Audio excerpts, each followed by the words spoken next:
आज की ये वीडियो स्टूडेंट्स और सीखने वालों के लिए है। आप ये जो 12 वोल्ट 400 एम्पियर का हेवी एसएमपीएस पावर सप्लाई देख रहे हो, तो इस टाइप का एसएमपीएस पावर सप्लाई को कैसे रिपेयर किया जाता है, कैसे स्टेप बाय स्टेप प्रोसेस को फॉलो करते हुए इसके अंदर का फॉल्ट को फाइंड आउट किया जाता है, सारे कुछ प्रैक्टिकली आपको सीखने को मिलने वाला है। तो सबसे पहले इस एसएमपीएस को खोल के इसके अंदर जो मेन पीसीबी लगा हुआ है उसको हमें देखना पड़ेगा। सबसे पहला हमारा प्रोसेस यही होता है कि उसका विजुअली चेक करना होता है कि एक्चुअल में इसके अंदर फिजिकली कौन सा कंपोनेंट्स डैमेज हुआ है।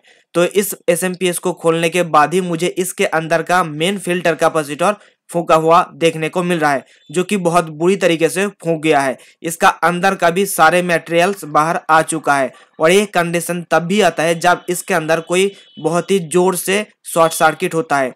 खास करके इस टाइप का ब्लास्ट होने का कारण मेन फिल्टर कैपेसिटर के आसपास के जो कोई कंपोनेंट्स होंगे 300 वोल्टेज के आसपास भी कोई अगर शॉर्टिंग आया तो इस टाइप का ब्लास्ट आपको देखने को मिलेगा। इस एसएमपीएस का अगर प्राइमरी सेक्शन के जगह सेकेंडरी सेक्शन में कोई शॉर्टिंग आते तो इस तरीके से मेन फिल्टर कैपेसिटर ब्लास्ट नहीं होते। इसका प्राइमरी सेक्शन के अंदर ही कुछ ऐसा शॉर्टिंग हुआ है जिसके कारण इसका मेन फिल्टर कैपेसिटर बहुत बुरी तरीके से फट चुका है और बहुत जोर से तब भी आता है जब 300 लाइन के अंदर कोई भी शॉर्टिंग आ जाए, तभी ऐसा सिचुएशन आते हैं एसएमपीएस के अंदर। तो अगर आपको नहीं पता है कि प्राइमरी सेक्शन क्या होता है, सेकेंडरी सेक्शन क्या होता है, तो मैंने इसके ऊपर एक बुक बना के रखा हूँ, तो आप उस बुक को पढ़ लीजिएगा तो आपको सारे जानकारी मिल जाएंगे। नीचे डिस्क्रिप्शन में लिंक दिया हुआ है, सिर्फ 199 रुपीज़ का है उस बुक का प्राइस, तो आप जाके उसको ले सकते हो। अब यहाँ पे देखिए इसके अंदर से पीसीबी को बाहर निकालने के लिए साइड में भी इसका स्क्रू दिया हुआ रहता है, क्योंकि इसके अंदर एक साइड में एक हाई एम्पियर का और हाई वोल्टेज का मॉसफेट लगा हुआ रहता है और उसके साथ ही साथ 3 लेग वाला डबल डायोड भी लगा हुआ रहता है। तो उन दोनों को इस फ्रेम के साथ एज ए हीट सिंक की तरह इस्तेमाल किया जाता है। देखिए इसको खोलने के बाद इसका जो बेस है यहाँ पे आपको बर्निंग देखने को मिल रहा है। ऐसा तभी होता है जब यहाँ पे बहुत जोर से शॉर्ट सर्किट हुआ था, मेरे ख्याल से तभी ये हुआ है। जब इस पीसीबी को मैंने देखा तो यहाँ पे देखिए इसके अंदर जो पीसीबी के अंदर ही फ्यूज सिस्टम किया हुआ था ना, वो फ्यूज सर्किट भी जल चुका है। इसका मतलब साफ साफ ये है कि इसका प्राइमरी सेक्शन बुरी तरीके से खराब हो चुका है। तो अगर हमें इस एसएमपीएस पावर सप्लाई को ठीक करना है तो इसके प्राइमरी सेक्शन का जितने भी कंपोनेंट्स है वो सारे के हमें कंपोनेंट्स को चेक करना पड़ेगा।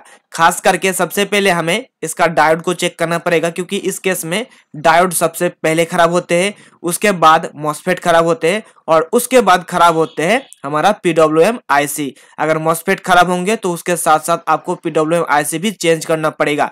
तो चलते हैं आज देखते हैं कि इस एसएमपीएस के अंदर क्या खराबी है। तो यहाँ पे मल्टीमीटर को लेकर सबसे पहले कंटिन्यूटी रेंज पर रखा मैंने। इसके जो प्राइमरी सेक्शन में कुछ डायोड लगा हुआ है उस डायोड को मैंने चेक किया तो यहाँ पे हमारे को डायोड बिल्कुल ओके कंडीशन में देखने को मिला। इसका जो डीसी डायोड होता है ना बड़े साइज का, उस डायोड के अंदर प्रॉब्लम नहीं देखने को मिला है। अब यहाँ पे देखिए ब्रिज डायोड है जो कि एसी को पल्सेटिंग डीसी में कन्वर्ट करने के लिए यूज किया जाता है। यहाँ पे 4 डायोड लगा हुआ है, तो ये 4 में से 2 डायोड मुझे खराब देखने को मिला है और 2 डायोड सही देखने को मिला है।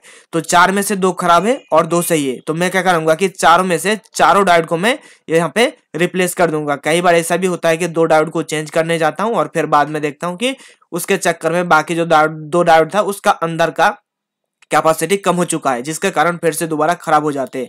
तो डायोड का कीमत ज्यादा नहीं है, हम यहाँ पे चारों डायोड को लगा देंगे। उसके साथ ही साथ मैंने जब और भी बहुत सारे कंपोनेंट्स को चेक किया, आउटपुट भी चेक किया, तो वहां पे कोई भी शॉर्टिंग देखने को नहीं मिला है। तो यहाँ पे 4 डायोड देख रहे हो, अभी हमारे को ये 4 डायोड को रिप्लेस करना है और उसके बाद नया डायोड को लगाना है। उसके बाद ही हमारे को लगाना पड़ेगा कि इसका जो मेन फिल्टर कैपेसिटर है वो भी हमें नया लगाना पड़ेगा और फिर बाद में हमें यहाँ पे एक फ्यूज लगाना पड़ेगा। कम से कम 10 एम्पियर यानी कि 10 एम्पियर का हमें यहाँ पे फ्यूज को लगाना पड़ेगा। 15 एम्पियर का भी लगा सकते हो, लेकिन हम 10 एम्पियर या तो 15 एम्पियर का ही फ्यूज को लगाएंगे। तो सबसे पहले हमारे को इन सारे कंपोनेंट्स को बाहर निकालना पड़ेगा। तो बाहर निकालने के लिए सबसे पहले मैंने यहाँ पे थोड़ा सा पेस्ट को यूज किया हूँ। अगर पेस्ट लगा के हम खोलेंगे तो बहुत ही आराम से हमारा कंपोनेंट्स बाहर निकाल आते हैं, चाहे वो एसएमडी कंपोनेंट्स हो चाहे वो डीप पैकेज का कंपोनेंट्स हो। डीप पैकेज का कंपोनेंट्स को मतलब यह है कि डुअल इन लाइन पैकेज, यानी कि एक साइड हमारा कंपोनेंट्स रहता है, दूसरे साइड उसको सोल्डर करके चिपकाया जाता है। तो यहाँ पे मैंने चारों डायोड को यहाँ पे खोल लिया हूँ और उसके बाद हम इसके अंदर का जो मेन फिल्टर कैपेसिटर है वो भी हम निकालेंगे और इसका वैल्यू चेक करेंगे और उसके बाद हम इसके इक्विवेलेंट कौन सा कैपेसिटर हम यहाँ पे लगाएंगे वो भी मैं आपको बताता हूँ।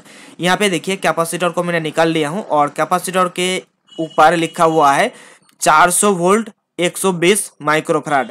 तो अगर आपके पास सेम वैल्यू का कैपेसिटर या सेम वैल्यू का कोई भी मतलब कैपेसिटर नहीं है तो इसके जगह पे दूसरा कौन सा लगा सकते हो। तो मैं यहाँ पे लगाने वाला हूँ 100 माइक्रोफैराड 450 वोल्ट का कैपेसिटर हम लगाएंगे। जैसे कि आप देख सकते हो 100 माइक्रोफैराड एंड 450 वोल्ट यहाँ पे आराम से चल जाएगा क्योंकि यहाँ पे 300 वोल्टेज का कारबार होता है यानी कि सर्किट के अंदर। तो यहाँ पे इसको लगाएंगे तो कोई भी प्रॉब्लम इन फ्यूचर में नहीं आएंगे। अगर 120 का नहीं है तो 100 पे लगा दोगे तब भी काम चल जाएगा। किसी किसी पावर सप्लाई में आपने देखा होगा कि 120 के जगह 68 माइक्रोफैराड भी लगाया जाता है, उसके साथ ही साथ 78 माइक्रोफैराड भी 82 माइक्रोफैराड भी यूज किया जाता है। तो दोनों केस में आप जो है ये 100 यूएफ का माइक्रोफैराड कैपेसिटर लगा सकते हो। अब चलिए यहाँ पे मैं डायोड लगाऊंगा 207 डायोड यहाँ पे हम लगाएंगे। बहुत सारे लोग क्या करते हैं कि यहाँ पे 1N4007 डायोड लगा देते हैं। तो 1N4007 जो डायोड होता है ना वो बहुत ही बेसिक डायोड होता है। वो एक्चुअल में मेरे ख्याल से वो छोटा सा काम करने के लिए यूज में लिया जाता है, लेकिन जैसे ही हेवी काम आ जाते हैं तो यहाँ पे मैं ये 207 डायोड को यूज करता हूँ। काफी आराम से काम करता है, बहुत दिन तक चलता है और हेवी क्वालिटी होने के कारण जल्दी खराब भी नहीं होते। तो यहाँ पे 207 डायोड आप लगा देंगे। उसके बाद हम अगले चीज चेक करेंगे और उसके बाद हम फ्यूज लगाएंगे।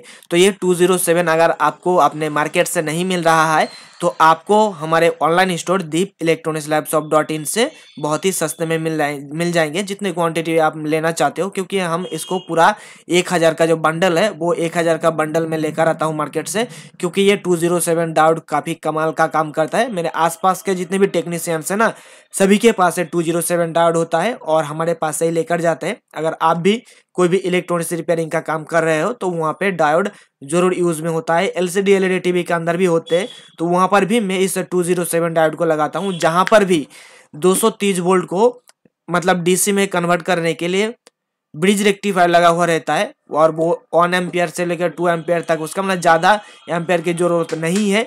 आउटपुट में आपको 10 15 20 एम्पियर मिल सकता है, लेकिन अगर हम मेन जो प्राइमरी सेक्शन को चलाने के लिए जो करंट की जरूरत पड़ता है ना वहाँ पे 207 डायोड को यूज करता हूँ, काफी अच्छे से चलता है। यहाँ पे हमने इसका कैपेसिटर भी रिप्लेसमेंट कर दिया हूँ, उसके साथ ही साथ डायोड भी रिप्लेसमेंट कर दिया हूँ। अब बारी आते हैं यहाँ पे हम फ्यूज लगाने की। तो यहाँ पे आप देख सकते हो मेरे पास इस टाइप का फ्यूज रहता है, काफी सारे अलग अलग क्वालिटी का और क्वांटिटी का और डिजाइन का मेरे पास फ्यूज है। यहाँ पे जो बक्सा देख रहे हो इस बक्से के अंदर सिर्फ और सिर्फ फ्यूज ही रखा हुआ है, कोई दूसरा चीज नहीं है। तो यहाँ पे आप देख सकते हो कि छोटा साइज का ये जो फ्यूज है मैं यहाँ पे इस फ्यूज को लगा देंगे और उसके बाद हम चेक करेंगे कि इसके आउटपुट से हमें वोल्टेज देखने को मिल रहा है कि नहीं। उससे पहले यहाँ पे सीरीज लाइन पर देने के पहले ही मैं थोड़ा सा इसको चेक भी कर लूंगा कि कहीं पे शॉर्टिंग देखने को मिलता है कि नहीं। अगर शॉर्टिंग देखने को मिलेंगे तो मैं उसके अकॉर्डिंग उस कंपोनेंट्स को मैं रिप्लेसमेंट कर दूंगा। लेकिन यहाँ पे कोई भी शॉर्टिंग मुझे देखने को नहीं मिला है, इसीलिए पीसीबी के पीछे सोल्डरिंग करते समय जो डस्ट और जो भी एक्स्ट्रा चीज लगा हुआ था उसको क्लीन करने के लिए आईसो आईपी जो क्लीनर होता है वो आईपी क्लीनर में यहाँ पे यूज करता हूँ। डुको का थिनर भी इस्तेमाल कर सकते हो, व्हाइट पेट्रोल भी आप यूज कर सकते हो। मैं एक्चुअल में डुको का भी यूज कर रहा हूँ, काफी कमाल का काम करता है। हालांकि थोड़ा सा प्लास्टिक सेंसिटिविटी है, इसलिए आपको प्लास्टिक पर नहीं देना होता है। अगर प्लास्टिक पे दोगे तो डुको का थिनर वो प्लास्टिक को खराब कर देगा।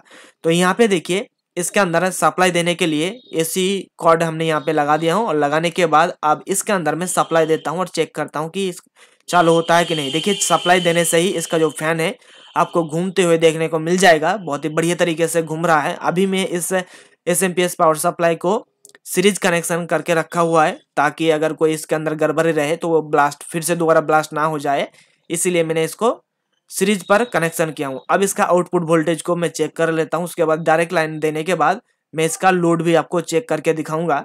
यहाँ पे देखिए 11.92 वोल्टेज दिखा रहा है, क्योंकि ये हमारा एसएमपीएस 12 वोल्ट का है तो 11.92 वोल्टेज बिल्कुल परफेक्ट है। यहाँ पे अभी मैंने सीरीज पर कनेक्शन करके रखा हुआ है।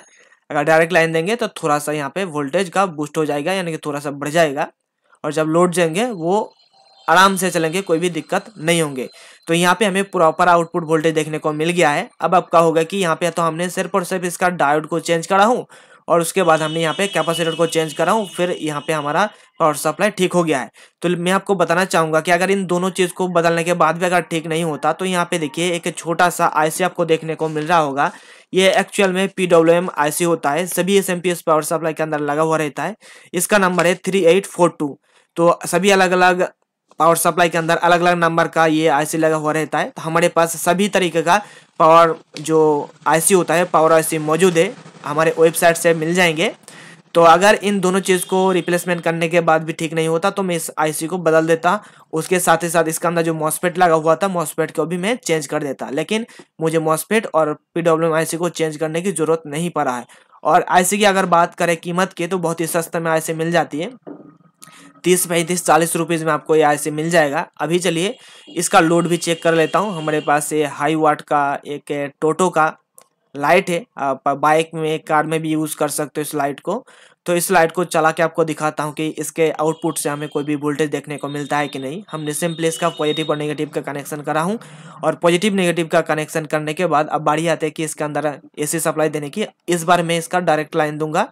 यहाँ पे इस साइड में जो देख सकते हो, यहाँ पे ये रहा डायरेक्ट लाइन और उसके बाद स्विच को ऑन करूंगा तो आपको देखने को मिल जाएगा कितने बढ़िया तरीके से यहाँ पे ब्राइटनेस आपको देखने को मिल रहा है, कोई भी कमी नहीं है, बिल्कुल परफेक्ट आउटपुट हमें देखने को मिल रहा है। तो मुझे उम्मीद है कि दोस्तों आपको पता चल गया कि कैसे स्टेप बाय स्टेप प्रोसेस को फॉलो करते हुए एक हाई पावर का SMPS को रिपेयर किया जाता है। अगर इसमें से कोई भी कंपोनेंट्स आपको जरूरत हो, चाहे वो पावर आईसी से लेकर मॉसफेट तक, तो सभी आपको हमारे ऑनलाइन स्टोर दीप इलेक्ट्रॉनिक्स लैब शॉप पे मिल जाएगा। अगर आपको ये वीडियो पसंद आए तो वीडियो को लाइक कर दीजिए और अगर आपके मन में इस वीडियो को लेकर कोई भी सवाल या सुझाव है या कोई भी दूसरा टॉपिक को लेकर आपके मन में कोई सवाल या सुझाव है तो नीचे कमेंट करके बताइएगा। आपके कमेंट का रिप्लाई बहुत ही जल्द किया जाएगा और हो सके तो आपके कमेंट के ऊपर एक वीडियो भी बना दिया जाएगा। आज के इस वीडियो में इतना ही दोस्तों, हम फिर मिलते हैं नेक्स्ट